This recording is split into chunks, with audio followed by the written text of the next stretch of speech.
What's up, ladies and gentlemen of the interweb? So today we're talking, do YouTubers drive up prices of retro video games or video games in general? The reason I bring this up, because those of you guys that are in my Discord, and those of you who aren't, you can join by following the link in the description, but we have a Saturday video game hunting thing in there. Every Saturday, if we go video game hunting as a group, we end up posting our pickups every Saturday. Sometimes we do it on Sunday. Some weekends, like this weekend, we didn't because I guess everyone was busy or something. But something that people talk about on the internet all the time for retro video game collectors is, do YouTubers drive up the prices of games? Now that's kind of a hard thing to answer because you gotta look at it in two different ways. Do YouTubers drive up the prices of games, or do YouTubers drive up the popularity of games? I'm not gonna say like I drive up anything because I don't, but in my little circle and the people that are in my Twitter or in my Discord or on my Facebook page, which I use like once a year, or on my Instagram, there's several times when I'll be talking about a game. Like for example, over the summer when Devil May Cry 5 got announced, I talked about Devil May Cry a lot. And I talked about how you can go to GameStop and pick up the Devil May Cry HD collection for $20.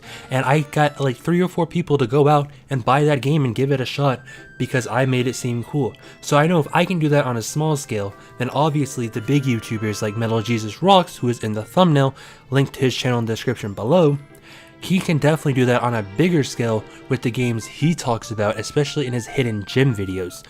But that part we know is true, but does that actually affect the price of games? To be honest, it does not. You know, Metal Jesus Rocks could go out here and talk about Naughty Bear. And Naughty Bear, I think that's like a $10 game right now, but Naughty Bear will not go up in price realistically.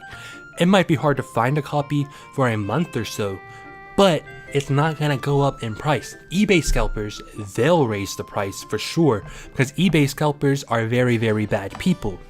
Just kidding, but they do raise their prices like astronomical levels of high. Like it's just like out of this world. Why are you doing this? Because Naughty Bear, you can go to GameStop and pick that game up for $10. You can go to local game stores, local retro stores, and pick it up for $10 as well. That's what I did just a couple weeks ago at Game Exchange where I live. I went to the store, I got it for $10, I went home. That is what I did, 100 percentiles.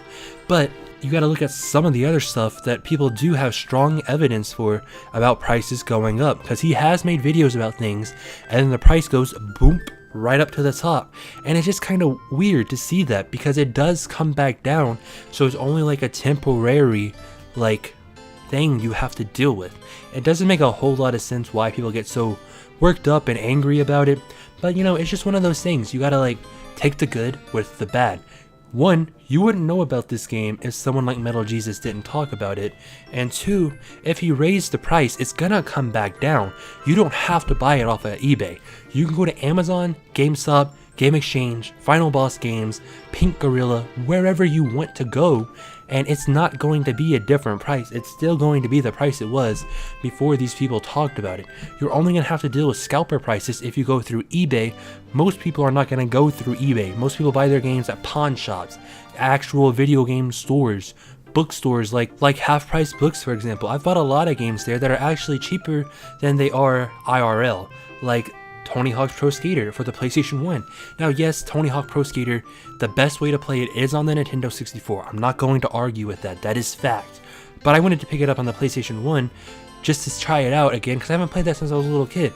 I paid like $5 for it, and on eBay, that game's like $30, $40. So you gotta be smart about how you're buying games. Personally, I don't believe YouTubers in any way actually influence the price of games.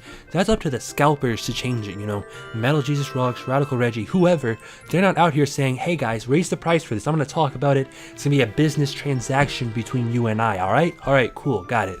Alright guys, welcome to Hidden Gems number 2004 Dreamcast. It is Shenmue and Crazy Taxi Day, very big hidden gem. They're not doing that, they just aren't. And that would be crazy to kind of say that they do drive up prices. Yes, they drive up popularity of games, because there are so many games through them that I have found that I would have not found out about otherwise. Like a lot of these random fighting games, I find out from Radical Reggie.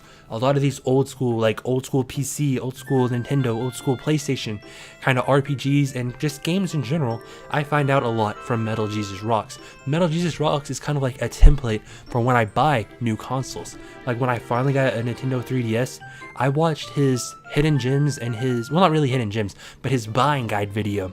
I watched his buying video on what to get for it, and I listened to him, and I got some pretty good games. So yes, he does influence people to buy things, but he doesn't influence the prices. And that's just kind of like crazy to say that one person has the power of over 5 million people. It's just weird. I don't understand how people can think like that. Like, I understand you win a game, you see the prices go up, and then someone just recently made a video about it, and you're like, hey, no, that's not good. You just raised the price. But that's not why the price is being raised. Like, for example, Tony Hawk Motion. It's the most obscured, most hidden Tony Hawk game out there. But if he makes a video about that, all that's going to do is raise up the popularity. It's not going to raise the price of the game. I mean, yes, you can say popularity and price, they go hand in hand, but that's not always the case. You know, for example, Call of Duty is an extremely popular game, but even Call of Duty Modern Warfare 2, which was the last good Call of Duty, it's still only like $8 at the game stores. But if you go to eBay, if someone wants to start making videos about that again, like when it just got added to backwards compatibility for the Xbox One, then that is a win. You start seeing all these crazy prices popping up for games, but give it a month and it goes back down, like what's happening right now, since Metal Gear Solid 2 and 3 are now backwards compatible on the Xbox One. The HD collection for 360 is skyrocketing in price right now. Well, not really skyrocketing, it's only gone up about $10, but still, give it a month and that's not going to be the case anymore. It's going to be right back down to where it was before. I don't want to influence you on how to think or anything, but personally, if you ask me and how I've seen video games go, being a collector since I was really young, honestly, I don't really think YouTubers have any say-so in the price of games going up or down. Like Metal Jesus Rocks, he's the most popular video game focus. Like, he's the most popular hardcore gamer on YouTube. Like, when you say hardcore gamer, that means collector. I mean, yes, you could say Ninja, but Ninja's not a hardcore gamer. He's a casual gamer. Same with the FaZe guys. They're just casual gamers. Hardcore gamers are the collectors, etc., etc. And he is the biggest one of all of us. So, with him only having, I think it's just under 600,000, it might be just over 600,000, I haven't checked in a while, subscribers, that doesn't really influence a whole lot, because the whole scale of video game YouTubers and video game collectors are a whole lot bigger. Casuals like Ninja may decide one day that he wants to go back and buy some kind of PlayStation 2 game. He probably have never heard of Metal Jesus. He's gonna buy it, and it has nothing to do with the prices going up. If you raise the price of something without people knowing why, it's just gonna hurt the sales, if you get what I'm saying. So when you look at it that way, they're not really hurting anybody, because again, 500,000 people is subscribed to Metal Jesus Rocks. It might be more, like I said. He only gets about 300,000 views a video, which is a whole ton of views, don't get me wrong. But in the whole hardcore video game scene, there's like 30 million of us, right? 30 million people versus 300,000, that's not gonna equal out the same, you know? That's like saying, that's like saying if you color one piece of grass blue or red and a whole backyard, that it turns all of the backyard red. It doesn't do that. It just doesn't. And that's the kind of same thing with this. Like, people can think what they want, obviously, because there's no definitive way to think for this yes or no, but personally, like I said, I don't believe YouTubers have anything to do with video game prices going up. I just think the hobby of collecting video games is going like way up, because there's so many places doing it now. Like, there's even shows on Amazon and Netflix geared specifically towards collecting video games or video game culture in general. It's crazy, it's huge, it's exciting, but I think we're okay with prices and YouTubers making videos about games, because obviously Call of Duty Black Ops 4 is not going to be a $90 game and people are making 12s of millions of videos about that. It's going to be, you know, a $10 game this time next year. So it's kind of crazy to think that just because he's making a video about a retro game, that is going to skyrocket in price. It's just weird to me. But yeah, with that being said, if you enjoyed this video, be sure to like, comment, and subscribe.